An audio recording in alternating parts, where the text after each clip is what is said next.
Cuerpo Médico, aquí estamos listos para llegar a todos sus hogares y gracias por acompañarnos cada tarde. Son las 3 en punto. Llegamos con la señal de TV Perú y por supuesto siempre tenemos que agradecer todos los detalles que nos hacen llegar a través del Instagram, del Facebook, del Twitter, compartiendo el programa y sobre todo participando, tanto cuando tienen que hacernos alguna consulta o cuando también nos sugieren algunos temas que a ustedes les interesa. Hoy vamos a hablar de un diagnóstico muy interesante y es la afasia. ¿De qué se trata? ¿Alguno de ustedes ha escuchado de este término? ¿Está relacionado al cerebro? ¿Significa perder alguna posibilidad motora o del habla? ¿Se trabaja con terapia? ¿Quiénes son las personas más propensas a sufrir de este diagnóstico? Pues hoy tenemos a un importante especialista que nos va a aclarar el tema. Así que si tienen ya alguna pregunta, recuerden que estamos con los teléfonos abiertos para que se puedan comunicar con nosotros y también en las redes sociales. Pero siempre pedimos aquí en el programa que Sarita Usabá tenga consultorio abierto. Nos encantan sus temas, pero sí, Sarita, que cada una vez a la semana tengamos la posibilidad de preguntarte libremente porque sobre alimentación hay mucho por aprender. ¿Cómo estás? Bien, Fátima, muchísimas gracias. Y efectivamente, y es que las consultas que ustedes tienen se representan en muchísimas personas y por eso es tan bueno que ustedes participen con sus preguntas porque a través de las respuestas también resolvemos no solamente lo que usted ha preguntado, sino lo que otras personas que pasan por esa misma situación están preguntándose también. Así que no dejen de llamar a nuestras líneas telefónicas que voy a recordarlas. Es el 619-0779, 619-0780, el 619-0781 y el 619-0782. Las líneas telefónicas están disponibles para el tema central y por supuesto también para el consultorio abierto de nutrición. Nuestras redes sociales también disponibles, Fátima. Así es, así que ya lo saben, estamos listos para recibir todas sus consultas. Hoy nuestro tema central es afasia, así que si ya tienen algún diagnóstico o conocen a alguien que padece de esta enfermedad, pues estamos listos con un gran especialista que en breve se los vamos a presentar. Esto es Cuerpo Médico, empezamos así.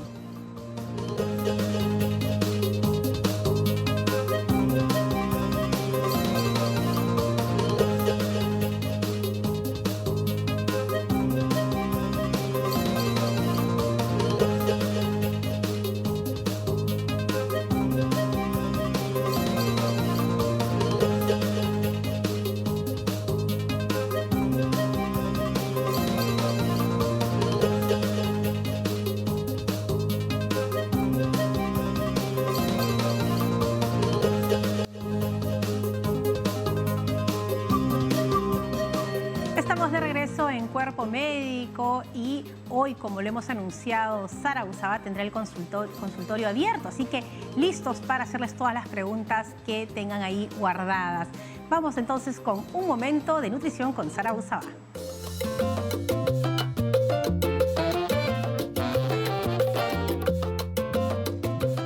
Gracias, Fátima, y efectivamente ya estoy totalmente disponible para que ustedes puedan participar con sus consultas sobre nutrición.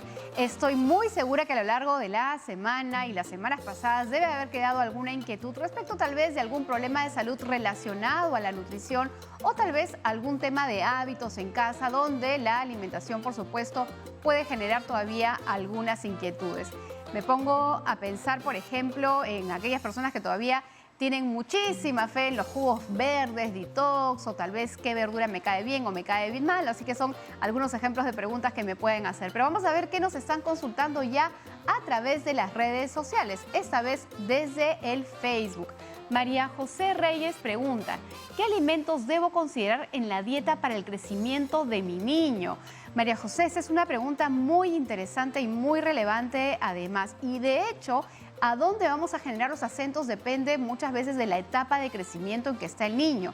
No es lo mismo el primer año de vida que desde el año hasta los 5 años o, por ejemplo, cuando está en la pubertad o en esta etapa de estirón o crecimiento que tiene en promedio los 12, 13 años más o menos. Si estuvieses hablando de esa temporada, de hecho, alimentos ricos en zinc son muy importantes porque el desarrollo puberal requiere de zinc en ese tiempo y además es muy importante para la etapa de crecimiento.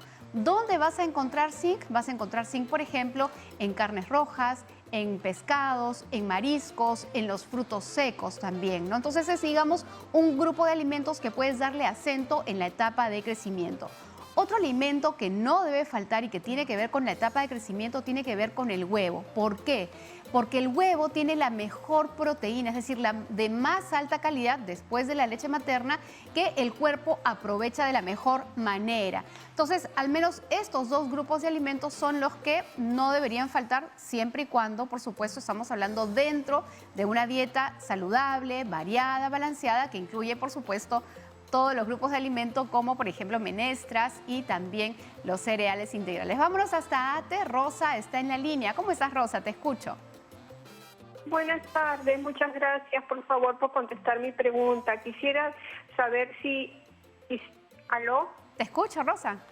Sí, quisiera saber si el cítrico hace daño al hígado y qué puedo comer para cuidarme del hígado, porque en el hígado me han encontrado como 3 quistes de 3 milímetros, no sé cómo lo mide el ecógrafo, el doctor. Por favor, dígame qué puedo comer. Rosita, con todo gusto. Lo primero que te voy a decir es que consumir alimentos ricos en vitamina C, como la naranja, los cítricos en general, fresa, kiwi, no tienen un impacto negativo en el hígado, aun cuando tienes esta condición de salud. De hecho, el que te hayan hallado quistes no quiere decir necesariamente que sea malo. A veces son hallazgos que se hacen en las ecografías y que no representan un problema, mientras que otros requieren algún tratamiento, ¿no? Entonces, con calma hay que ver qué cosa te dice tu médico. De hecho, una de las cosas que tenemos que cuidar en el hígado, hay que recordar que este hígado es como tu laboratorio, que va limpiando y purificando muchas cosas. Lo que te sirve, lo procesa y lo utiliza, y lo que no te sirve, lo depura, ya sea por la vía urinaria o para el tracto digestivo, ¿no? Entonces, evita los alimentos que son muy procesados, muy altos en colorantes, muy altos en aditivos alimentarios, y trata de irte por una alimentación natural rica en verduras, en frutas, en cereales integrales, menestras y carnes no procesadas. Tenemos mucho que responder a ustedes, amigos. Sigan llamándonos. Pero antes voy a darle pase a Fátima. Yo regreso, por supuesto, en un momento de nutrición con más preguntas resueltas para ustedes. Fátima. Muchas gracias, Sara, y como siempre digo, qué importante aprender. Y esa es la idea del programa de Cuerpo Médico, que juntos vayamos en este camino de la prevención, de la salud, y la alimentación es fundamental y no sabemos todo, así que acá tenemos, por ejemplo, a Sara Busaba, que siempre nos está llevando de la mano por la buena alimentación, porque vemos, cuando les preguntamos a todos nuestros especialistas, ¿por qué me enfermo? ¿Por qué me pasa esto? Nos hablan siempre alimento y estrés, así que estamos aquí juntos para solucionarlo. Y no se trata de juzgar, aquí nadie tiene que juzgar, sino uno puede decidir empezar este camino para tener buena salud. Y hoy vamos a hablar, como lo anuncié, sobre la afasia. ¿De qué se trata? Pues quiero darle la bienvenida a uno de los grandes neurólogos que tiene nuestro país. Ya se encuentra aquí en el set el doctor Juan Carlos Reyes Briceño. Él es médico asistente del Servicio de Neurología del Hospital Nacional Guillermo Almenara Irigoyen de la red E-Salud, y vamos a conversar con él. Doctor Reyes, bienvenido, un placer tenerlo en el programa. Muchas gracias, sí, también. Bueno, doctor, la afasia. ¿Qué es la afasia? ¿Es una enfermedad? ¿Es un trastorno? ¿Es un síntoma? ¿A qué nos referimos?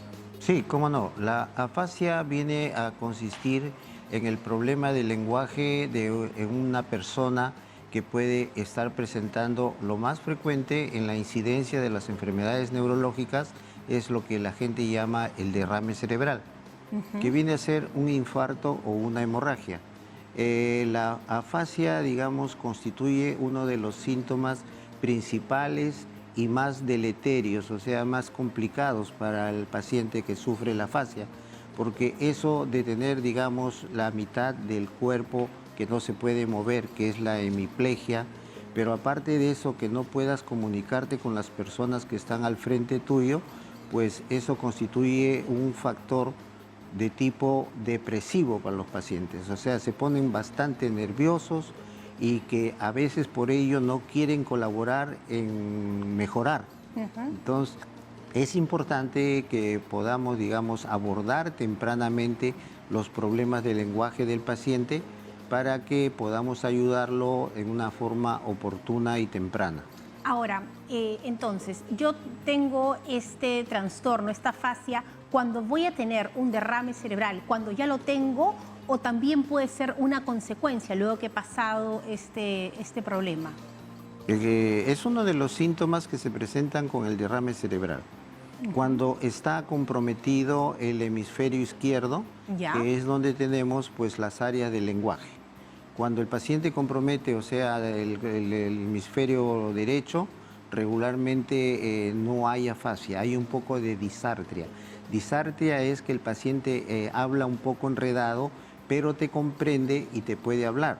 En cambio, en la afasia, el paciente puede no hablar y puede, de otro lado, también el otro síntoma de la afasia es que no pueda comprender lo que le está diciendo. Uno le pregunta algo al paciente y el paciente te contesta cualquier cosa que no está relacionado con lo que le haya preguntado. Y la parte, digamos, motora que decimos de la ejecución de la palabra es que el paciente así te está entendiendo, pero no te puede hablar casi nada en lo absoluto. Pero sí está entendiendo. Sí. Claro, y lo que pasa con el que está al costado, que cree que no entiende, y esa es la desesperación, me imagino, de la persona que dice, oye, pero sí te entiendo, pero no me estés diciendo o repitiendo las cosas, simplemente que no puedo expresarlo. Exactamente. Muy bien, vamos a seguir hablando sobre la afasia, pero ya tenemos una primera llamada. Está Paula en San Juan de Miraflores. Paula, querida, aquí el doctor Reyes la escucha. ¿Cuál es su consulta? Sí, buenas tardes, doctor. La escuchamos, Paula. Me pregunta la palabra acacia, ¿cómo se define? No, quiero entender sobre esa enfermedad que se agarra. Paula, ¿usted tiene algún familiar, ha escuchado antes esta palabra, afasia? De una amiga. ¿De una amiga? Sí, pero ya tiempo, por eso no entendía muy bien, porque Muy bien. todo lo que dice... Todo lo que el doctor dice... que me explique el doctor. Muy bien, vamos a explicarle aquí, Paula. Es un término que no es muy común, sin embargo, hay muchos diagnósticos de afasia. ¿Solamente por algún derrame o alguna isquemia se da la afasia? No, también puede darse en problemas, digamos, tumorales, pero con menor incidencia. Hablábamos del derrame porque es lo que más frecuente produce la afasia. Un coágulo, un hematoma subdural, un tumor cerebral que se ubica, tiene que ubicarse en la parte esta donde está el área cerebral que tiene que ver con el lenguaje. Entonces, esta manifestación, como quería preguntar la señora, afasia quiere decir sin expresión. O sea, estamos acostumbrados a pensar que la afasia es cara, ¿no? Entonces, los griegos lo traducieron así de esa forma. Afasia quiere decir sin expresión. Que permítame decirle, por ejemplo, en los niñitos que no hablan, los pequeñitos, ya no se llama afasia, sino disfasia. Es el término que se usa porque es una alteración en la adquisición del lenguaje de los niños que están creciendo. Muy bien, doctor. Vamos con otra llamada. Ya está Nick desde Piura con una pregunta. Nick, bienvenido. Aquí el doctor Reyes está listo para contestarle. Buenas tardes. Quiero hacer una consulta. Es sobre la disfasia en algún momento llega a progresar y se llega a complicar o que se podría convertir en algún tipo de afasia. ¿Nos puede repetir la última parte, Nick, que no lo escuchamos? ¿Usted quiere saber si la afasia se puede, ahora sí, se puede complicar? Claro, la disartria en algún momento se podría complicar y llegar a una afasia, o cuál sería el rumbo que tomaría la disartria. Muy bien. Creo que hay dos preguntas. Ajá.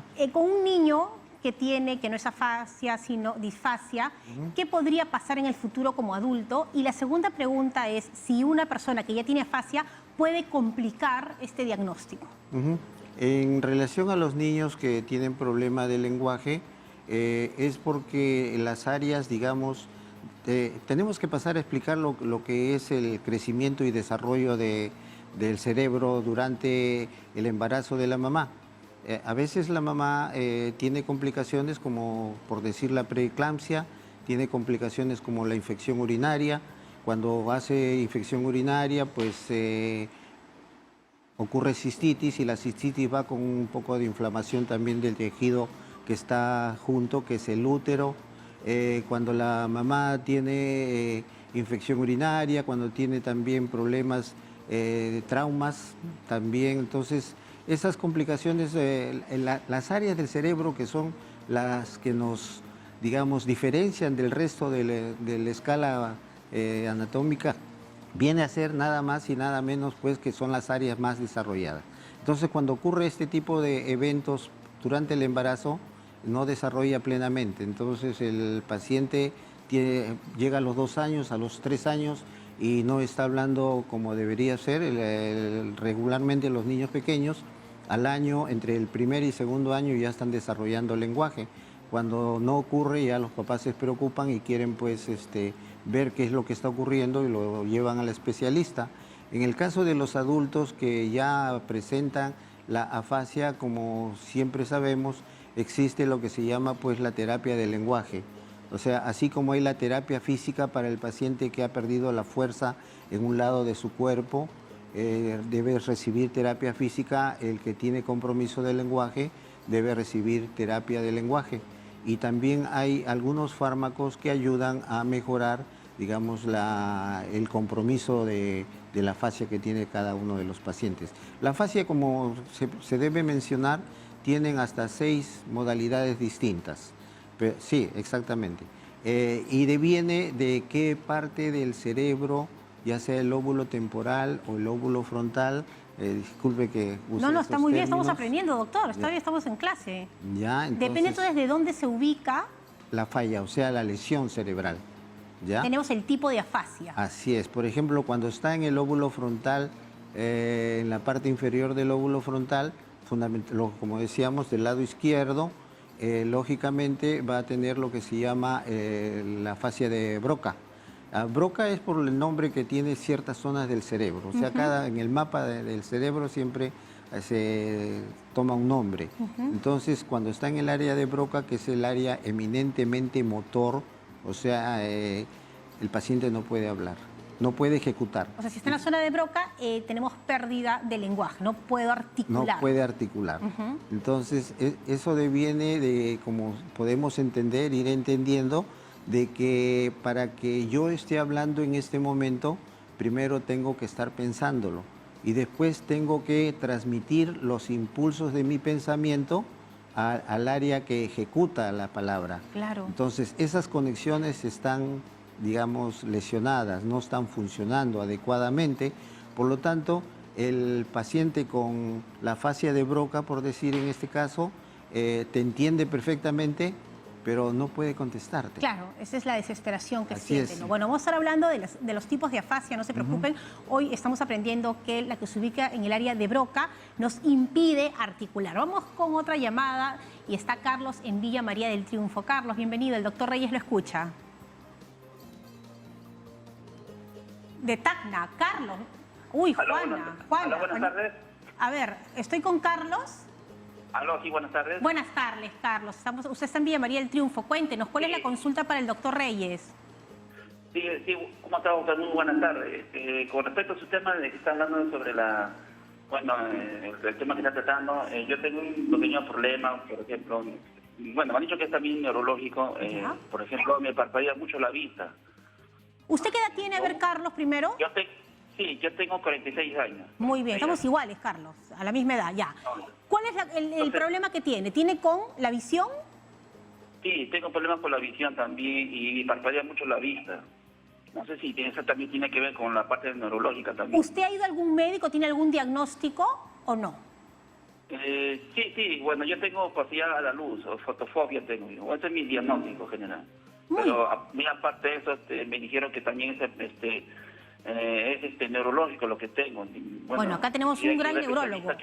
Vamos a preguntarle, ¿le parece? Vamos a preguntarle, doctor, ya tiene, dice, un diagnóstico, tiene una fobia a la luz, pero quiere saber si esta incomodidad y este parpadeo continuo tiene que ver con algo relacionado a la afasia y qué significa que es un problema neurológico. Claro, definitivamente no tiene relación porque el área de la visión está en la parte occipital, o sea, en la parte posterior del cerebro.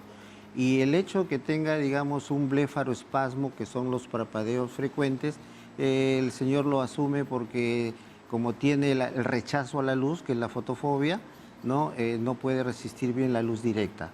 Entonces, no olvidemos de que el estímulo de la visión entra por el globo ocular y de ahí va viajando por todo el sistema nervioso hasta que ubica el lóbulo occipital, que es donde se ven las imágenes. O sea, el ojo no ve, solamente sirve de ingreso del estímulo visual. El que identifica es una pera, una manzana, es una señorita, es una mesa, no es el ojo, sino el cerebro. Doctor, bastante aprendizaje hoy día con usted. ¿Eh? Yo que pensaba que mi ojo era el que veía. Habíamos hablado cuando se ubica en la zona de Broca y lo que Temporal. significa esta afasia, en la parte temporal. ¿Qué otro tipo de afasia tenemos? Wernicke o Wernicke, como se escribe. La afasia de Wernicke también viene pues por el nombre del científico que lo descubrió, Ajá. porque en aquellos tiempos pues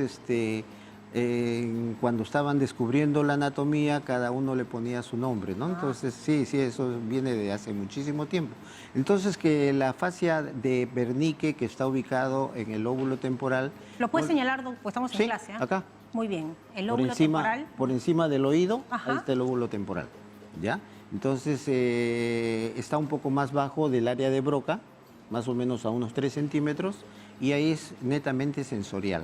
O sea, quiere decir que no capta los estímulos auditivos o sonidos que le están dando. Entonces, esa persona ¿Puede hablar? puede hablar bastante inclusive, ¿Ya? pero lo que habla está fuera de lugar. O sea, él te está entendiendo otra cosa que le estás preguntando. O sea, si tú le preguntas o le dices, ¿no? Levante el brazo derecho, cierra los ojos. Le dice, con la mano derecha agarra la oreja izquierda y mira hacia un lado. O sea, hay una comprensión cero, por decir. Muy bien, entonces tenemos lo de Broca y lo de Wernicke. Wernicke. Muy bien, vamos con dos tipos de afasia y vamos a seguir aprendiendo durante el programa, pero vamos a contestarle ahora a Juanita, que está en Tacna. Juana, bienvenida. Aquí el doctor Reyes la escucha. Juanita. Doctor, buenas tardes. Buenas tardes, Juanita, bienvenida.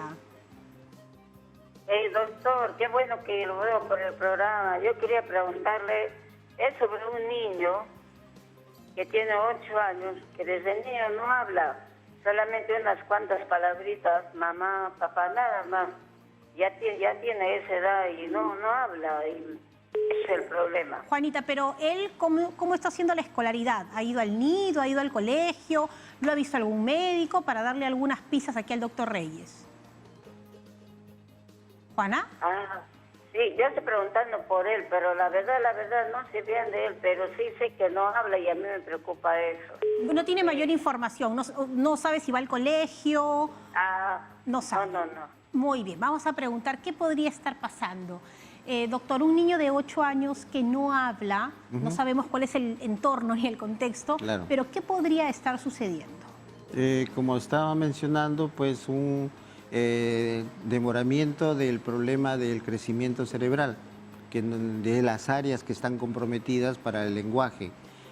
Pero lo que ha preguntado la señora, voy a tomar la parte, digamos, importante de esto, digamos, los niños que están en pleno crecimiento, estamos hablando de 1, 2, 3 años, con esto de la pandemia, que han estado encerraditos y que no han estado en contacto con otros niños, no tenían con quién hablar.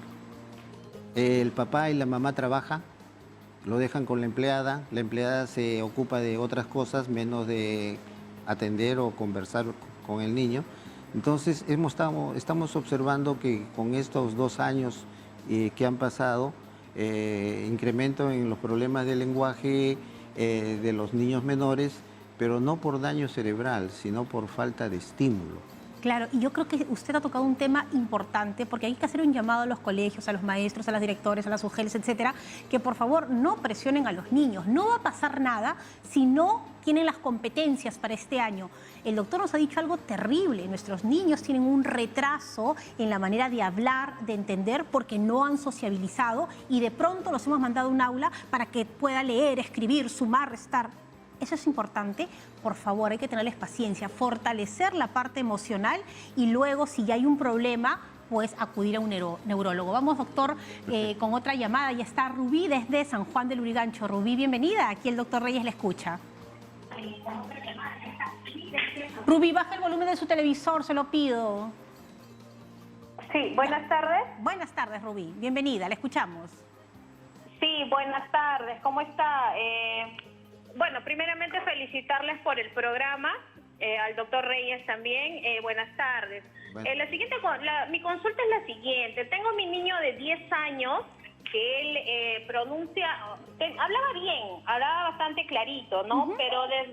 Pero desde hace ya un par de meses ha venido...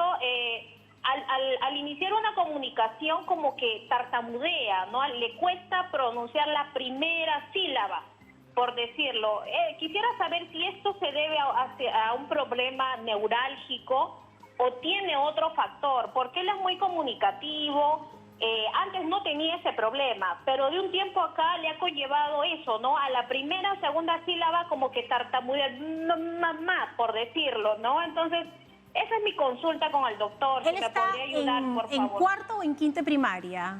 Él está ahorita en quinto de primaria, ¿no? ¿Y usted ha visto que esto apareció durante la pandemia, en la etapa del confinamiento, o ha sido después?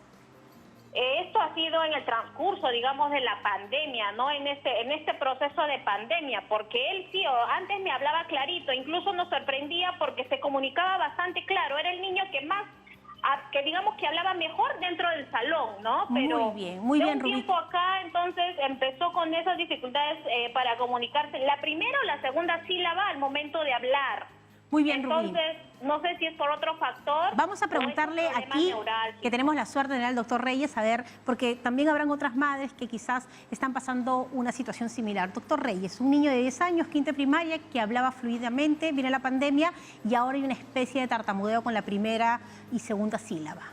Claro que sí, es bastante claro. No está relacionado con lo que estábamos conversando sobre la afasia. El término, el síntoma se llama taquisfemia. O sea, taqui quiere decir que pretende hablar rápido, pero se traba y se queda ahí atorado. Entonces, eso, querida señora, no es una lesión neurológica. Estoy casi seguro que su niño ha tenido lo que llamamos un trauma emocional, un golpe psicológico que lo ha dejado impactado, y eso es lo que le está ocasionando ese tipo de síntoma. Yo creo que sí puede acudir a un neurólogo, y el neurólogo va a ver si es necesario también ver la participación de una profesional o un profesional en psicología, porque si bien es cierto que hay medicamentos que lo pueden ayudar, pero también debemos esclarecer cuál fue el trauma emocional que tuvo el niño para psicológicamente revertirlo también, ¿no? Qué interesante, ¿no? Porque a veces uno dice, no, pero en la casa no ha pasado nada, pero las cosas se imprimen en los niños de distinta manera, ¿no? Lo que para mí es normal, de repente lo impacta una conversación, una película, un sonido, puede ser la cosa más simple. Sí. Y algo importante también, doctor. Un perro que ladra fuerte en lo que él está pasando y lo asusta y lo deja bien traumado. Miren, es algo muy simple al parecer, pero sí impacta en nuestros niños. Entonces, hacemos un descarte con neurología para ver que no haya nada en el cerebrito. Perfecto. Y luego, si no hay nada, lo más importante es llevarlo al psicólogo y sin miedo. Vaya, mi querida, al psicólogo para que lo puedan ver y va a ver que es algo muy simple, pero una vez que lo pueda superar, va a volver a hablar fluidamente. ¿No es así, doctor? Sí, es reversible. Ay, doctor, usted nos da una esperanza que me encanta conversar con usted. Muy bien, vamos con otra llamada. Ya tenemos a Jackie, está en Huancayo. Jackie, querida, bienvenida. Aquí el doctor Reyes está para atenderla. Buenas tardes. Primero para saludar al doctor por las dudas que nos están sacando a todas las mamás. Ahora, mi problema es de que yo tengo un niño. ¿Ya? Un chico está jovencito. Cuando era niño, tartamudeaba demasiado. Entonces tuve que llevarle a terapia, como dice el doctor. Ha estado en terapia. Lo he tenido casi como 5 años en terapia. Ha superado bastante, pero ahora que ya está jovencito, tiene todavía, se le nota un poco de tartamudez. Yo le he llevado al psicólogo, le he llevado a otros especialistas y me dijeron de que ya no es tartamudez. No sé por qué se traba en los vocales, a veces en la R. ¿Qué edad tiene ahora su hijo, Jackie? ¿Cómo me dice? ¿Qué edad tiene ahora su hijo?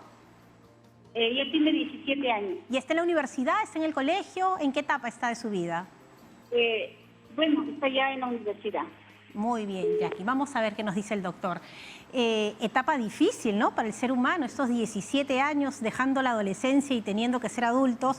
Y, doctor, ¿qué podría pasar? ¿Ha tenido terapia? Supuestamente ya superó la tartamudez, pero todavía queda algo. ¿Eso es una secuela, es un rezago? ¿Qué se puede hacer aquí? No, lo que pasa es que recordemos lo que se mencionó anteriormente en el sentido de que sí debe pasar la consulta con el neurólogo ver si lo puede ayudar con algún medicamento, que existen medicamentos que pueden ayudar en ese aspecto, y después de eso recién viene la terapia. Darle terapia directamente desde un inicio no denota muchos resultados en esto, como parece que ha sucedido. Claro, ¿no? Primero al neurólogo, ¿no? Sí. Ese es el camino. En neurología nos va a decir, de repente uno podría hacer psiquiatría, podría hacer psicología, y ahí nos van a determinar si tenemos que hacer alguna terapia. No pierda la esperanza ni la fuerza, y acá el doctor le está recomendando cuál es el camino para su hijo. Tenemos que hacer una pausa. Vamos a seguir hablando sobre afasia. Se encuentra aquí el doctor Reyes para resolver todas sus dudas. Pero también, luego de la pausa, consultorio abierto con Sara Abusaba. Volvemos.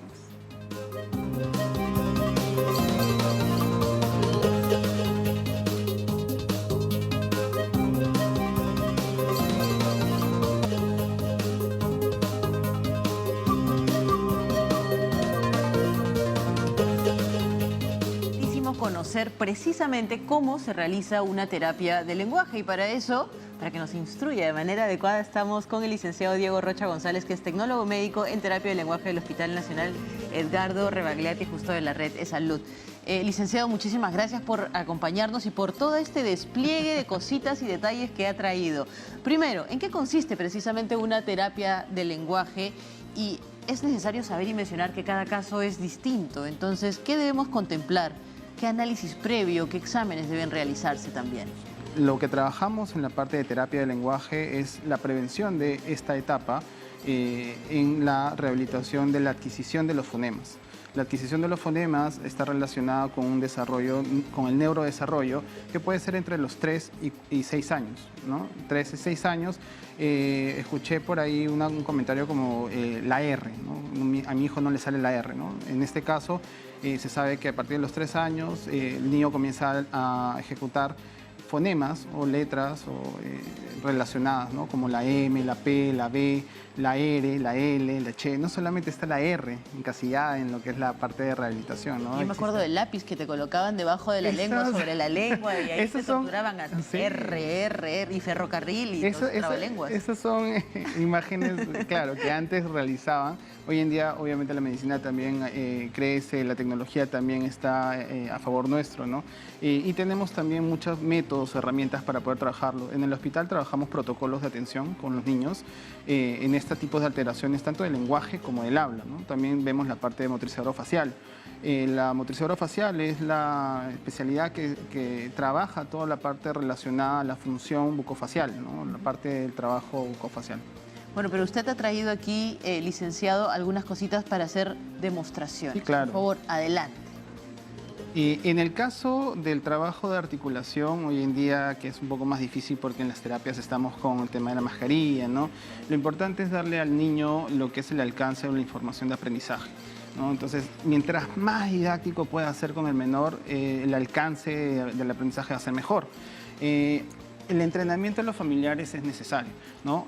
Por ejemplo, para poder tener la propiocepción es el trabajo del reconocimiento de nuestras partes del cuerpo. En un niño aparece el tema de la propiocepción intraoral, ¿no? Es importante trabajar la parte de no solamente los dientes, sino también la lengua, el paladar duro, el paladar blando, la parte de las praxias orofaciales como tales, trabajando guías linguales como movimiento de lateralización, elevación, protusión lingual, todas las praxias que ayuden a ejecutar el punto y modo de articulación de los fonemas. Ahora, usted me hablaba un poco también del tiempo, y justamente tenía aquí unas cartillas de demostración. ¿Cómo se trabaja eso? Como te estaba comentando, parte importante es el entrenamiento del familiar, ¿no? Y es importante decirle al familiar, o sea, no solamente es llevarlo a la terapia, sino también trabajar en el entorno de casa, ¿no? Trabajar el tiempo relacionado a poco tiempo, pero bastantes repeticiones al día o a la semana, para que el aprendizaje sea más llevadero, ¿no? Es un poco más difícil pedirle a un niño entre 3 a 6 años sentarse y aprender todo, porque no tiene el mismo ritmo de adquisición de información.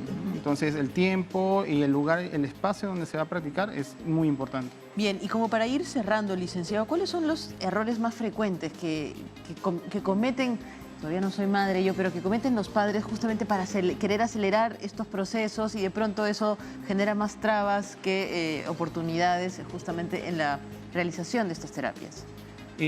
Uno de los errores más graves que se comete es la falta de información, ¿no? Por eso que aplaudo mucho este tema de alcance en la sociedad, porque al no tener una información llega a tener el desarrollo un niño, ¿no? Afrontando la lectoescritura a los 7, 8 años, con una expectativa errónea de cómo podría ser su proceso. Si sus padres son conscientes de lo que debería trabajar, a qué edad debería trabajar cada uno de los fonemas, la pronunciación de estos fonemas y la adquisición de la conciencia fonológica, podría tener un desarrollo más llevadero. Claro, y por ejemplo, en estas cartillas podemos observar en todo caso, ¿qué ejemplos, licenciado? Sí, en estas cartillas se presentan lo que son las praxias bucofaciales o orofaciales, como por ejemplo la de abrir la boca, fruncir los labios, mostrar los dientes, sacar la lengua. En realidad todas son dinámicas de juego con los niños, ¿no? Bueno, y que claro, definitivamente son bastante naturales para ellos. Bien, licenciado, para ir cerrando este pequeño segmento, creo que es importante las recomendaciones a los padres o familiares que tengan a un niño y que esté pasando por este proceso de terapia del lenguaje. Dentro de las recomendaciones es el trabajo diario con ellos, estar muy pendientes de cuál es su evolución del aprendizaje, ¿no? Como tal, la dislexia es un problema netamente de aprendizaje, pero como le comentaba, se puede hacer un seguimiento, una prevención desde edad temprana, desde los 3 años, donde ya comienza a ver la parte de la pronunciación de estos fonemas, ¿no? Entonces, como recomendación es acudir a un profesional, sea el neurólogo, sea el médico rehabilitador o el especialista en la parte de terapia, para que puedan inculcar o ir desarrollando las actividades, ¿no? En casa. Okay. Muy bien, hemos estado entonces con el licenciado Diego Rocha González, que es tecnólogo médico en terapia del lenguaje del Hospital Nacional Edgardo Rebagliati. Muchísimas gracias por esta información. Yo creo que es importantísimo poder dar a conocer cómo se realiza una terapia del lenguaje, porque es indispensable que los niños la lleven o acudan a ellos si es que tienen alguna complicación en torno al lenguaje. Así que la prevención siempre será sinónimo de salud.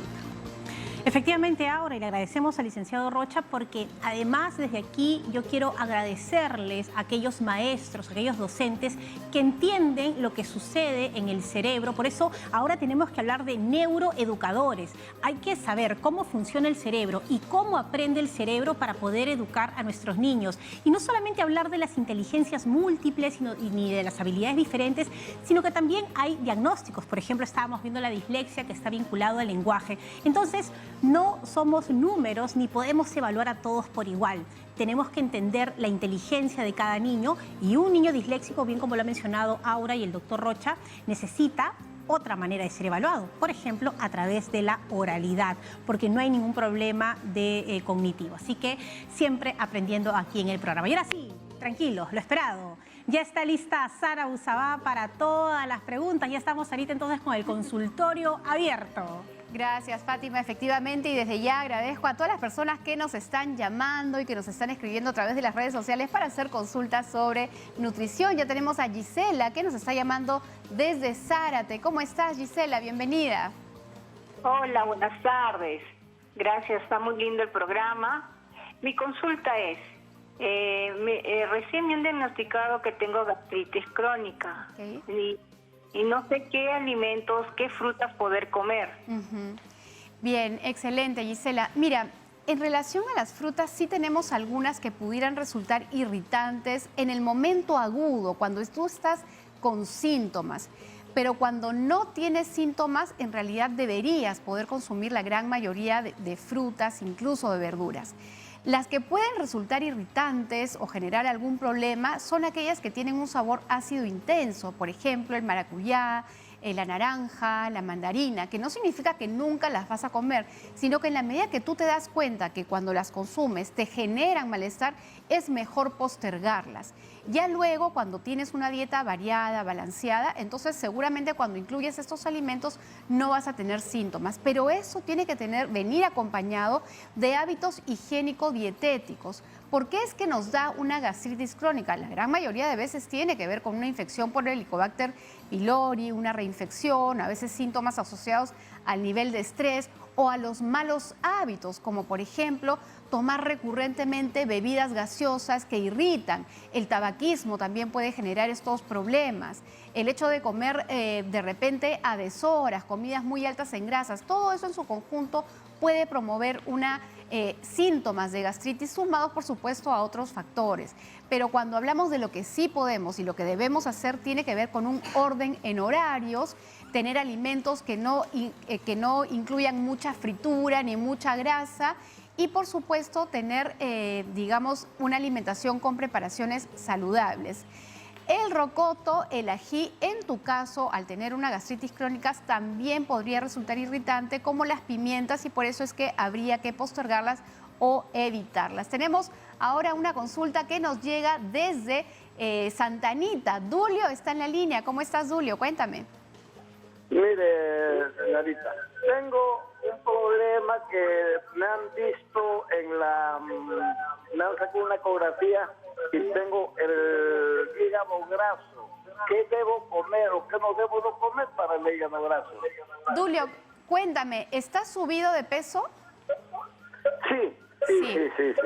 Ya, Dulio, mira, el hígado graso puede ocurrir por varios motivos. A veces es por un consumo nocivo del alcohol, pero podría ser también por malos hábitos dietéticos, donde estamos consumiendo más cantidad de alimentos, más cantidad de energía, y eso empieza a acumularse en diferentes partes del cuerpo, incluyendo el hígado.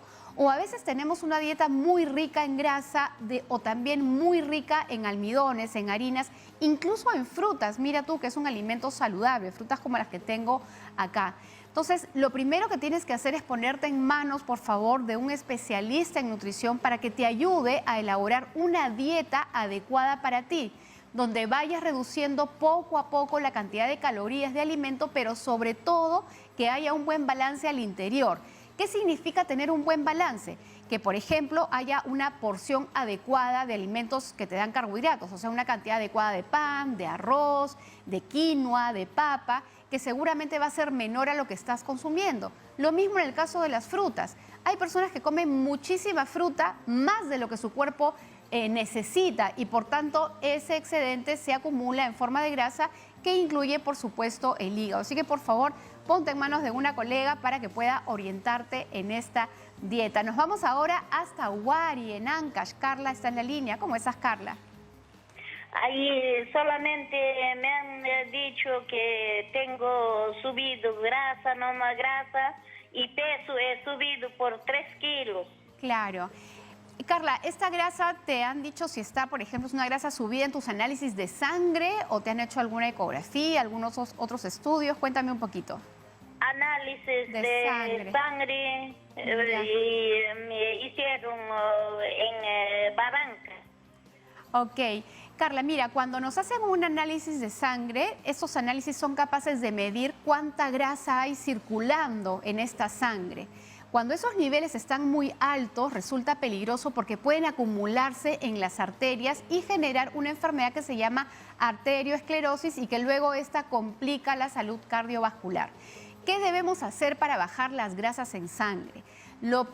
Además, tener en cuenta que a veces esa elevación puede ser por un tema de que el propio cuerpo forma, es decir, un problema metabólico. Pero respecto de la dieta, lo que tenemos que bajar es primero todas las grasas que vienen del animal. Sácale la piel al pollo antes de cocinar. Esa grasa que tú puedes ver en las carnes, retíralas antes de cocinarlas Y tampoco utilices, por ejemplo, elementos como las mantequillas, las margarinas o mucho aceite a la hora de preparar tus alimentos. La crema de leche, por ejemplo. Si vas a tomar lácteos, tienes que optar por aquellos que son bajos en grasa de preferencia. Evita los quesos amarillos y prefiere el queso fresco, que es más bajo en grasa. Pero también es importante que, por ejemplo, los alimentos que tienen mucha harina los reduzcas un poquito, y si puedes hacer ejercicios te va a ir bastante bien. Otro dato importante para bajar las grasas en sangre es incluir pescado graso 3 veces por semana, una buena cantidad de ensalada fresca todos los días también. Y vamos a ver qué nos está consultando Rosa, que nos llama desde Supe. Rosa, ¿cómo estás? Bienvenida. Bien. Quiero ver qué es lo que puedo tomar. Yo soy diabética. ¿Qué puedo comer? ¿Qué no puedo comer? Rosa, pero tú estás siendo controlada por un médico, estás tomando tu medicación. ¿Cómo están tus niveles de glucosa en sangre? Pastillas para tomar. Pero en esta semana que me he sacado la prueba, he salido con 116. ¿En ayunas? Sí, en ayunas. Ok. Bueno, eso indica que estás con una diabetes controlada. 116 en ayuna para un diabético que está siendo tratado está bien. Eso me indica que probablemente la alimentación que estás llevando está dentro de lo que tu cuerpo está manejando bien, más la medicación que debes estar tomando. Pero en términos generales, una de las cosas que tiene que cuidar el paciente con diabetes es en qué momento y qué cantidad consume frutas y consume menestras, consume cereales y consume, por ejemplo, tubérculos, ¿no? Como la papa, camote, etcétera. En cada tiempo de comida, es decir, el desayuno, el almuerzo y la cena, puedes incluir estos alimentos, pero solamente una ración. Por ejemplo, en tu desayuno, si vas a comer pan, que sea un solo pan. Si vas a preferir avena, que sola avena y ya no consumes pan. A la hora de tu almuerzo, asegura de tener una buena ensalada, una proteína también, y ese carbohidrato que no sea una cantidad grande, sino que ocupe como máximo un cuarto de tu plato, y más bien en la noche trata de no tener muchos carbohidratos y que la fruta sea a lo largo del día siempre acompañada de otro alimento. Es decir, la fruta sola, por ejemplo, a media mañana el paciente con diabetes no conviene. Si vas a comer fruta, acompaña, por ejemplo, con aceitunas o con un pedacito de queso o con un puñado de nueces para poder retardar de alguna manera esa llegada del azúcar a la sangre, y finalmente que sean frutas enteras. Amigos, gracias nuevamente por haber llamado aquí en el segmento de nutrición, pero nosotros continuemos en comprender mucho más de qué se trata la afasia con Fátima. Muy bien, estamos aquí con el doctor Juan Carlos Reyes Briceño, neurólogo, para hablar sobre la afasia. Tenemos una llamada, doctor. Ya está Paul desde San Martín de Porres para hacer la consulta. Paul, bienvenido, el doctor lo escucha. Hola, ¿qué tal? Buenas tardes. Lo escuchamos, Paul. Quisiera preguntarle, doctor, cuál es la relación de la afasia con el autismo. Lo que pasa es que tengo un niño con autismo, quisiera saber si hay alguna relación de la afasia con autismo. Muy bien, vamos a preguntarle, Paul. Es una pregunta bastante interesante, porque la afasia, como mencionamos al inicio, es la pérdida del lenguaje en las personas mayores. En el autismo vemos que los niños que están en pleno crecimiento, a los 2 años de lo que estaban comenzando a hablar, a pronunciar las primeras palabras, llega un momento en el cual pierden casi completamente el lenguaje, y lógicamente que el autismo va acompañado de otros síntomas, como es, por ejemplo, aparte de la pérdida del lenguaje, es que se vuelven un poquito impulsivos, hasta agresivos, hasta se autoagreden, y es característico, discúlpame que diga, el signo eso del aleteo. Entonces, para diagnosticar un autismo tenemos que tener todo el contexto de los síntomas que está presentando el paciente, y que lógicamente, digamos, existen unas variantes en el autismo, pero lo más importante es poder diagnosticarlo tempranamente. Tengo niñitos que en el curso del primer y segundo año ya se van notando los síntomas, y los padres tempranamente tienen que poner un poquito de observación e interés para poder ayudarles en forma más oportuna y más temprana. Hay mucha gente que cree que las terapias son la solución, pero hemos visto que también, digamos, el neurólogo interviniendo puede ayudar en aliviar, porque esta enfermedad no llega a curarse completamente, pero puede aliviarse. Hay niños con esta enfermedad o jóvenes que llegan a la universidad, tienen muy buenas notas porque tienen un coeficiente intelectual encima de 140, pero que lógicamente eso no les deviene de mucha, digamos, facilidad, porque sus síntomas asociados los hace perder, digamos, la moción de lo que se están haciendo, por ejemplo, ¿no? Bueno, doctor, tenemos que aprender todo sobre el cerebro, los padres, los educadores, y dejarnos guiar por ustedes, los neurólogos que tanto lo han estudiado. Voy a tener que invitarlo otra vez, doctor, porque nos ha quedado, creo, a la mitad toda la información sobre la fascia, pero le agradezco mucho su presencia hoy aquí. ¿Y cuáles serían esas recomendaciones finales antes de terminar el programa? Sí, que si hablamos de la fascia, por ejemplo, buscar controlar los factores de riesgo de los derrames o hemorragias cerebrales. ¿Cuáles son los factores de riesgo? Pues vienen a ser la hipertensión arterial, la diabetes mellitus, la dislipidemia, o sea, colesterol, triglicéridos altos, el tabaquismo, el alcohol y el sedentarismo. Todas esas cosas, mucha gente, Fátima, que es hipertensa, por ejemplo, pero yo estoy tomando mi pastilla, pero está muy bien que tome su medicamento para la presión, pero no se controla. Claro. Si nos preguntamos por qué existen un promedio de 80 a 100 antihipertensivos, es porque estos medicamentos en determinado momento ya no van a bajar la presión. Claro, no se trata que ya me dan el diagnóstico, me olvido del médico, no, tengo que ir a ver si estoy bien con la dosis, si me tienen que cambiar el medicamento y si debo de cambiar mi estilo de vida. Doctor Reyes, le agradezco mucho por haber estado aquí en el programa. Gracias. Hemos aprendido como siempre y ya lo saben, lo encuentran en el Hospital Almenara de la Red eSalud. Es uno de los grandes neurólogos que tenemos aquí en el país. Bienvenido siempre, doctor. Muchas gracias. Tenemos que irnos a una pausa, volvemos con la parte final de Cuerpo Médico.